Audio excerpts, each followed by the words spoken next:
1816th year, a year without summer. Snow in June all over New England, no harvest all over Europe, famine gripping the northern hemisphere. Ask any historian what caused it, and you will get the same answer: the eruption of the Tambora volcano. Indonesia, in April 1815. The largest in recorded history. It released so much ash into the atmosphere that it cooled the entire planet for more than a year. This is the official explanation.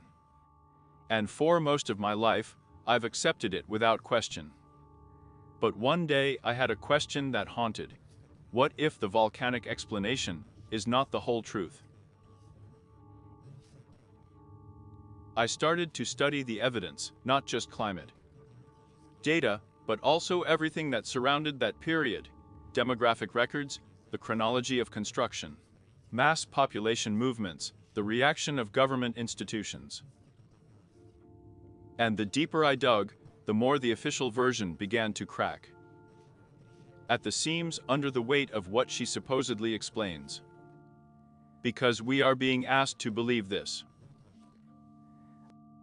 One single volcanic eruption caused a global climate shock strong enough to provoke a mass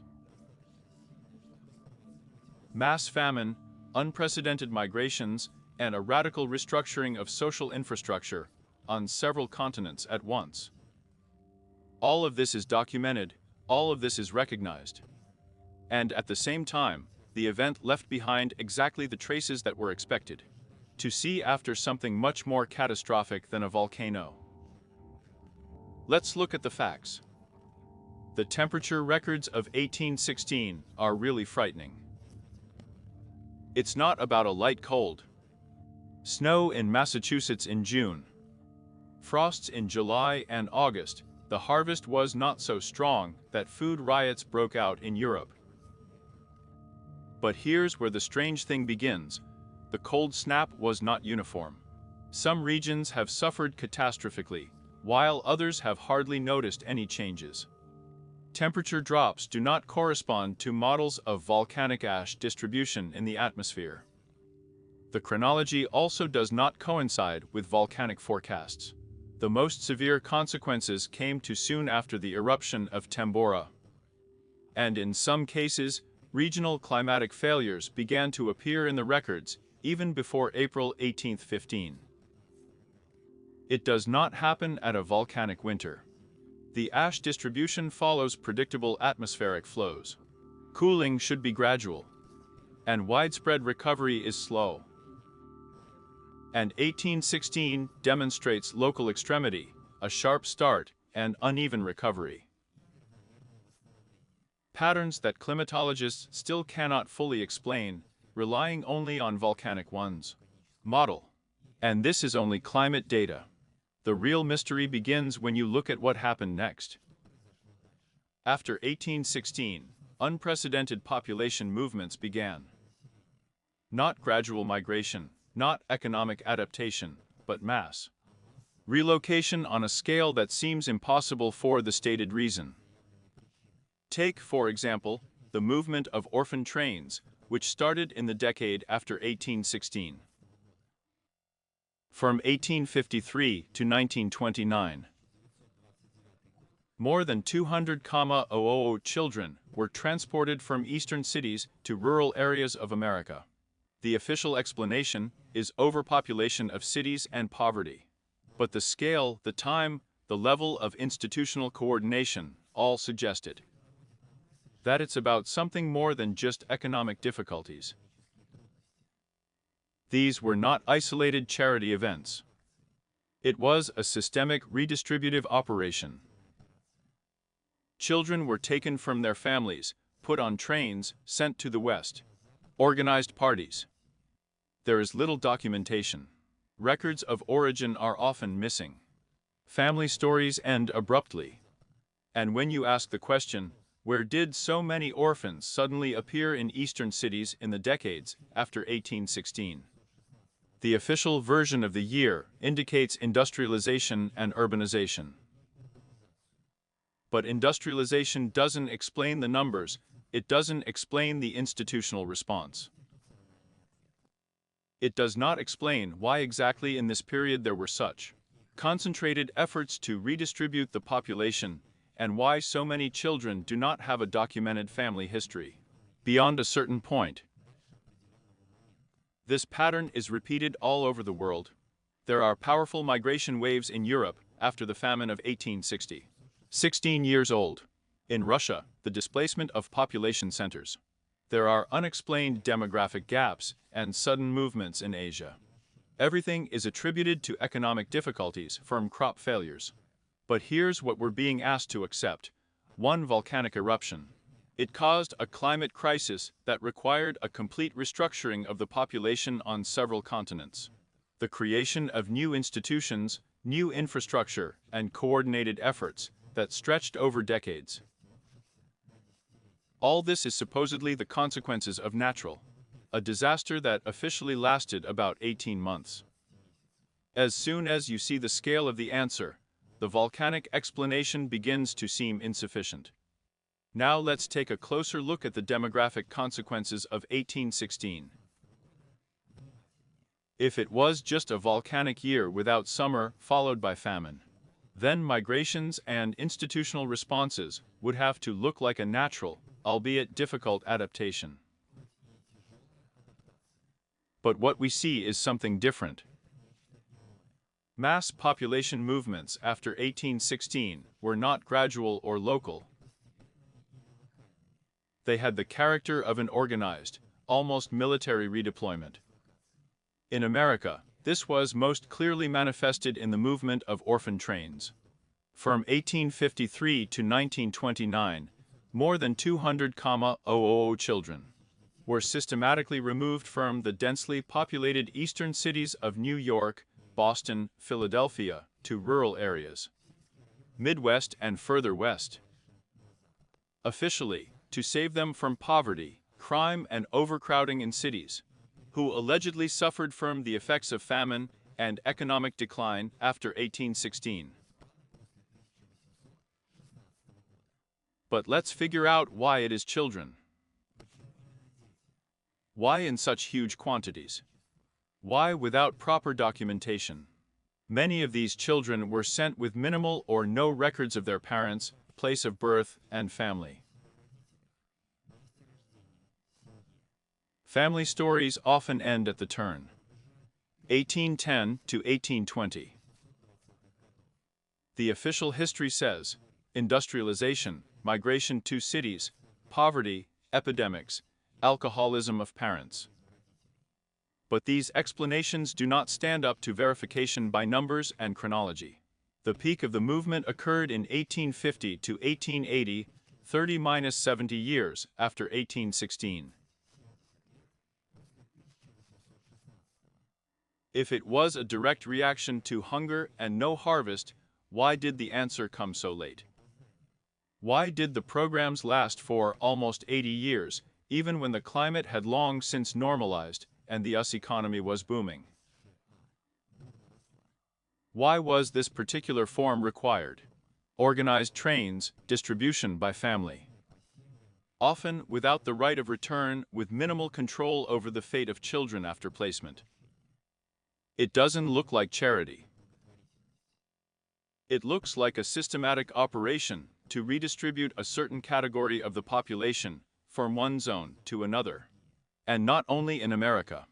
In Europe after 1816, we see similar waves of mass exodus from famine-stricken rural areas to cities.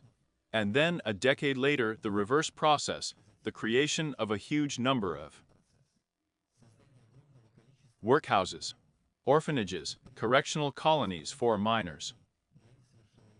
In Britain, the system of workhouses expanded dramatically in the 1830 to 1860 years, again, with a delay relative to the crisis itself. The Poor Laws of 1834 and subsequent reforms institutionalized the mass placement of people, including children, in closed institutions. In the Russian Empire after 1816, major population shifts are recorded. Resettlement from the central provinces to the south and east, a sharp increase in the number of state orphans and foundlings in cities. The creation of a network of orphanages and foster homes. Demographic records show strange dips at certain ages. In different cohorts born around 1800 to 1815, it is as if a significant part of these generations simply disappeared from the documents or were re-registered under new names. In Asia, especially in China and India, there are also unexplained demographic gaps in the first half of the 19th century.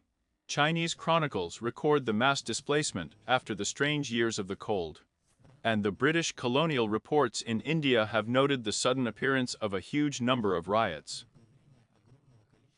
Priory children in cities in 1830 to 1850. All this is officially explained by the economic consequences of the crop failures of 1816 to 1818. But here's the key point. The scale of the response is incomparable with the scale of the disaster itself. The volcanic winter lasted about 1.5–2 years. The climate stabilized by 1820. The economy began to recover. However, institutional mechanisms for the redistribution of the population and the removal of children were created, and worked for decades after that. It doesn't seem like a reaction to a temporary crisis. It looks like a long-term program to manage certain groups of the population. Perhaps by those who remembered something they shouldn't have remembered, or by those who came from zones that needed to be cleaned or reformatted for some reason. The lack of documentation is particularly disturbing. In the case of orphan trains in America, up to 40–50% of children were sent without any records of their parents. In European workhouses and orphanages, re-registration under new names was often practiced. In Russia, foster homes accepted nameless babies in huge numbers. It was in the first half of the 19th century. Why erase the origin? If these are just poor orphans from hunger, why hide their roots? Why would systematically break the link with the past? The official narrative says, it was easier, less bureaucracy, more humane. But when you look at the volume and synchronicity of these processes around the world, in America, Europe, Russia, the question involuntarily arises, was it not a coordinated dispersal operation? A certain population, by removing it from its original places, by breaking the continuity. And if so, where did such coordination come from in an era when the telegraph was not yet widespread, and international interaction remained extremely? If demographic shifts after 1816 raise questions, then the architectural and institutional footprint leaves them even more. After a year without summer, a real boom begins around the world. Construction of a special type of buildings, orphanages, workhouses, correctional colonies for minors, psychiatric hospitals, almshouses, reformatories. These institutions appear almost simultaneously in different countries, on different continents, in different political systems, and at the same time demonstrate striking similarities in architecture, layout, and engineering solutions. If it were a simple reaction to hunger and poverty, we would like to see temporary barracks, cheap wooden buildings, regional variations depending on local materials and traditions. Nothing like that. Instead, there are massive stone buildings with reinforced foundations, thick walls, complex ventilation and heating systems, often with elements that seem redundant for the simple housing of the disadvantaged. In Britain after 1834, the Poor Law. Workhouses are built according to standard projects of the Edgeworth model. Huge buildings with separation by gender and age, high fences, courtyards without access to the outside. Central heating systems through channels in the walls. In America, orphanages and foster homes for orphan trains often have a similar structure: long sleeping halls, enhanced ventilation, sometimes even air filtration elements. In the Russian Empire, orphanages in the 1830s and 1860s were built according to unified drawings, with thick walls, double frames, supply and exhaust systems. Ventilation, which in those years were considered advanced. Why do resources suddenly appear for such a large-scale stone construction during the period of the supposed economic decline and post-war devastation? Where do the funds, labor, and engineers come from? Why are buildings being built with a margin of safety and a capacity significantly exceeding the officially declared need? Many of these institutions were designed for 500–2,000 people, although the reports of that time indicate that the occupancy rate rarely exceeded from 60 to 70% of the project. Even more strange is that many buildings include engineering solutions that are officially explained only decades later. Forced ventilation systems with shafts and deflectors, double glazing for heat and sound insulation, reinforced foundations capable of withstanding uneven loads. It all looks like the designers were preparing to something more than just the maintenance of the poor, to something external, to something that could affect the building from the outside: dust, cold, radiation. Chemical precipitation. Architectural continuity also raises questions. Many of these buildings use construction techniques and decorative elements that the official history refers to the lost or forgotten traditions of the 18th century and earlier. Arches with perfect geometry, precise fitting of stones without visible mortar, acoustic calculations in large halls, astronomical orientation of some buildings. All this is supposedly a coincidence or intuition of the builders. But when such buildings appear in waves exactly after 1816, and not earlier or later, there is a feeling that someone simply repurposed an already existing structure or applied the preserved ones. Drawings from some common source. Global synchronicity. Another gap in the official version. As in the 1830s and 1860s, without a telegraph, without international organizations, without a single architectural school in Britain, the USA, France, Prussia, Russia, Austria. At the same time, institutions with an almost identical layout are being built. A central block with wings, age and gender divisions, isolated courtyards, surveillance and ventilation system. All this is repeated with minimal variations. If these are independent reactions to local hunger, why such unification? If this borrowing of ideas, where they spread so quickly and so widely? Official response. The progress of humanism, the influence of philanthropists. But philanthropists don't build, they finance. And who designed, who approved the projects, who coordinated the supply of materials in an era when logistics was extremely primitive? When you look at these buildings not as shelters for the poor, but as protective structures, a lot of things fall into place. Massive walls that can withstand a blast wave or prolonged exposure to the external environment. Ventilation, designed for the filtration of air. Isolation from the outside world. Capacity for long-term maintenance of a large number of people. All this is much better explained by a scenario where it was necessary to shelter and relocate the population from areas exposed to long-term pollution or danger than by a simple response to a temporary crop failure. The official history says these were the answers to the social problems of the 19th century. But why exactly after 1816? Why with such intensity? Why with such unification? Why with engineering solutions ahead of time? Now that we see the scale of demographic shifts and the strange unification of institutional construction after 1816, It's time to ask the most uncomfortable question. What if the volcanic explanation? Not the main thing at all.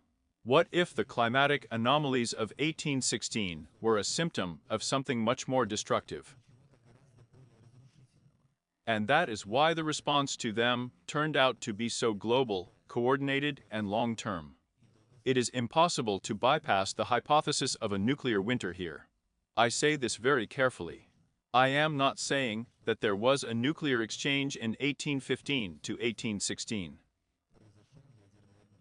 I'm just showing that many characteristics of events fit better into this model than into the standard volcanic one. Nuclear winter is not just cooling from the ashes. These are rapid, uneven temperature drops that depend on the location of the explosions, and not on the global circulation of the atmosphere. Local extremity in some regions under almost normal conditions in others. The abrupt onset of consequences, the long-term persistence of pollution in the lower layers of the atmosphere, and, most importantly, the need for immediate and long-term protection of the population from radiation, chemical and dust pollution. The climate data of 1816 is much closer to this scenario, uneven cooling, to rapid onset of the most severe effects. Regional anomalies that do not follow. Models of stratospheric aerosol from a volcano. And the most important follow-up response, mass evacuation of the population from certain areas. The creation of a huge number of isolated institutions with ventilation and protection systems, systematic erasure. Origin and redistribution of children. Long-term preservation of these measures, even after climatic normalization. What would be required after a large-scale nuclear conflict or accident? Immediate movement of people from affected areas and long-term pollution. Mass construction of protection. Protective structures capable of isolating Nagoda from the external environment, the systemic reorganization of society.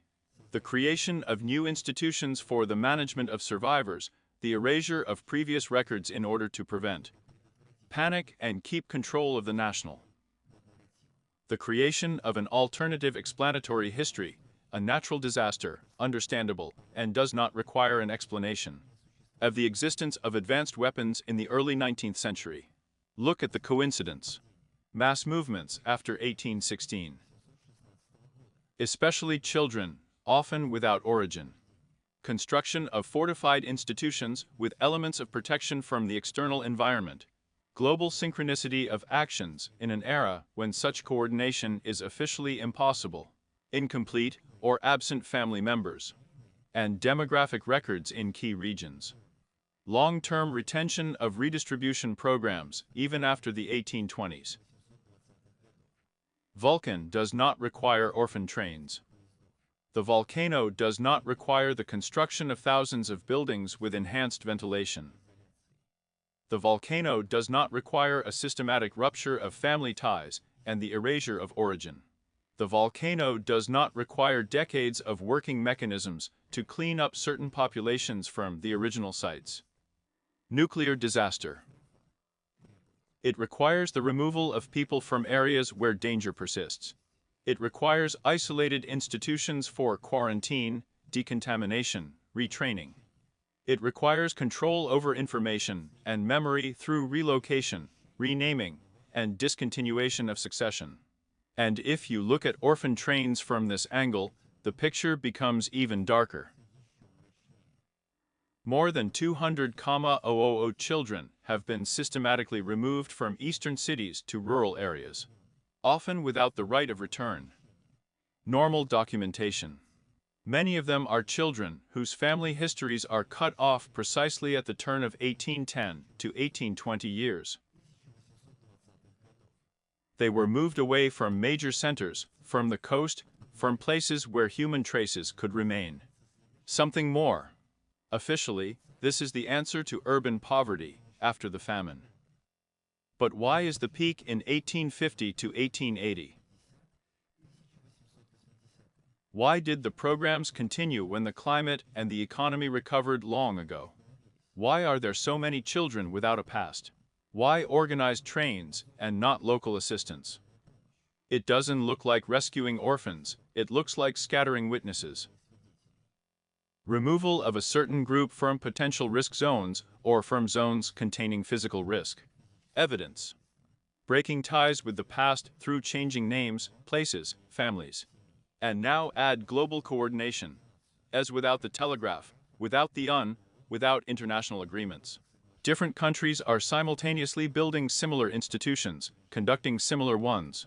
Programs for moving children use similar architectural solutions. The answer is simple. Coordination already existed. The infrastructure already existed.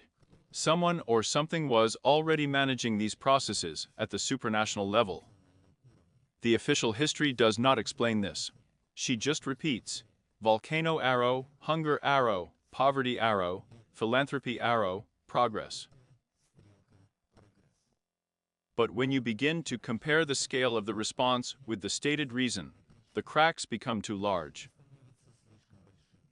If the nuclear winter explains the climatic anomalies and the need for mass population management, then the following logical question arises. And what exactly was destroyed in 1815 to 1816? What kind of civilization or infrastructure required such a level of coordinated response?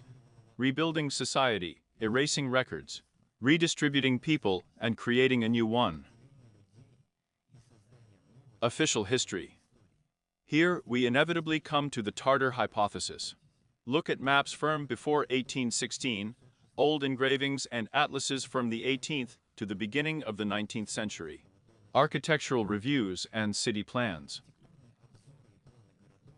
We see traces of incredibly developed infrastructure, cities with mathematically precise planning, grandiose buildings with engineering precision, which is officially attributed only to the industrial era. Systems of canals, roads, ports, which were allegedly built using primitive methods. Many of the surviving structures demonstrate technologies that, according to the official chronology, did not yet exist. Perfect fit of multi-ton blocks without mortar, acoustic calculations. In the halls, the astronomical orientation of buildings, complex heating and ventilation systems, metal structures, whose strength and precision of manufacture are ahead of the known metalworking methods of that time. And then 1000 happens, 1816, and suddenly breaks. Architectural records break off or become contradictory.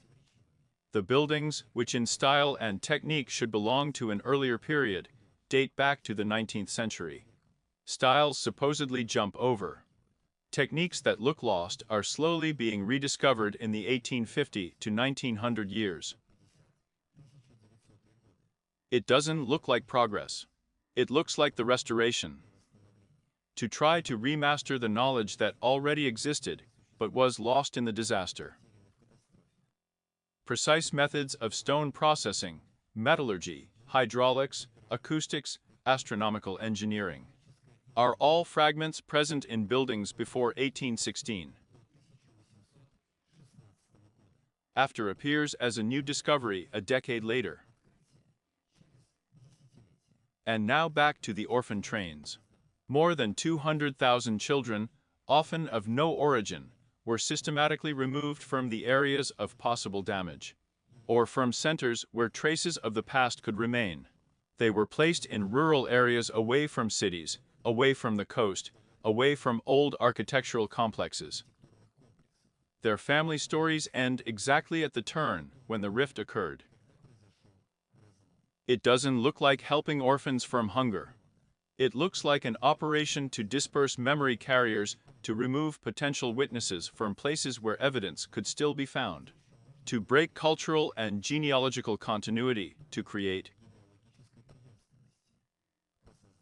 a clean slate for a new one. The official history is silent about alternatives. The volcanic version is repeated everywhere, without serious doubts about its sufficiency. No one in the 19th century wondered why the answer to a temporary climate crisis. It turned out to be so total and long-term. Why did it take decades to redistribute children? Why were buildings built with a reserve of protection from the external environment? Why was coordination global in the era of primitive communication? The silence is deafening. And it persists to this day. Mention the nuclear winter in the context of 1816, you will be declared a conspiracy theorist. Point out the architectural inconsistencies, they will say that this is a coincidence. Think about the fate of orphans without a past, they will be accused of insensitivity to historical poverty. But the questions remain, the evidence remains, the patterns remain. Why did Vulcan demand orphan searches? Why did the climate crisis lead to the construction of thousands of fortified institutions with elements of protection? Why has population redistribution continued 4 decades after climate recovery? Why are origin records so common? Missing or cut off? Why is the architectural chronology full of contradictions? Why did coordination exceed the possibilities of communication at that time? This is not a radical question. These are elementary observations of documented facts. Ultimately bothers me is not so much what happened as what we are, it seems, are forbidden to know. If 1816 was the moment of destruction or collapse of a highly developed infrastructure, if it required a complete social reset, if it forced the creation of an alternative history, then what? Has knowledge been lost? What technologies existed before the gap and have been restored for generations? What abilities did the civilization have before the 1816, which we regained only after a decade of effort? The evidence lies on the surface, in climate records, demographic failures, architectural anomalies, institutional patterns, orphan trains. All of this is officially explained by the volcano, but the scale of the answer says something much bigger. I can't prove a nuclear exchange. I can't prove the destruction of Tartary. I can't prove the existence of global coordination before the disaster. But I can show the discrepancy. I can point to patterns. I can ask questions that the official history does not answer. The most disturbing thing is not the disaster itself, but how successfully it was managed. Hide behind a story that's plausible enough that most people would never think to check it out. A year without summer, volcanic winter, natural disaster. The question is no longer whether there was something more. The official narrative. The evidence leaves almost no doubt that there was. The question is, what exactly do we still not know about the world before 1816? And what was lost or hidden when that world ended?